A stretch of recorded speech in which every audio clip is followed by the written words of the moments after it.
Hey, what's up mga kabowlers? Maligayang pagbabalik sa aking channel. Halina't pag-usapan natin ang balitang good news sa Golden State Warriors. Dayado ang Cubs bukas at ang balitang Austin Reaves tinanggal sa starting 5 ng Lakers. Tara na't pag-usapan natin yan dito sa Basketball Hotshots.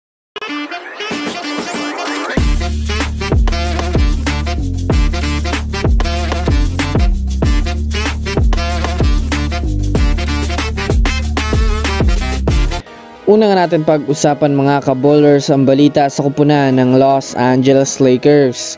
So pagkakapanalo nga ng Lakers kanina kontra sa Suns ay marami na naman nga pong mga fans ang natutuwa sa ngayon.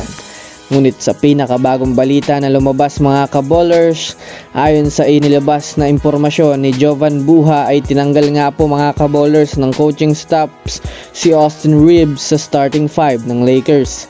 Ibig sabihin nga nito mga kabowlers ay official na nga pong ilalagay at ibabalik ng Lakers itong si Austin Reaves sa pagiging bench player. Kung susumadayan nga natin mga kabowlers, hindi nga po si Austin Reaves ngayon nakakabalik sa dati niyang laruan. Kumbaga mga kabowlers, hindi nga po siya sa ngayon ang nagbibigay ng malakas na impact sa kupunan kumpara ng nakaraang playoffs. Ngunit ayon rin naman nga sa kanilang head coach na si Coach Darvin Ham ay hindi naman nga daw po nila i-demote itong si Reaves. Ginawa nga daw nila yun mga kabowlers para sa kanilang realignment sa team. Pero syempre alam naman nga po natin na magaling at matinik nga itong si Reaves sa opensa. Kaya malaki pa rin ang magiging pakinabang nito kahit nasa second unit na siya ng Los Angeles Lakers.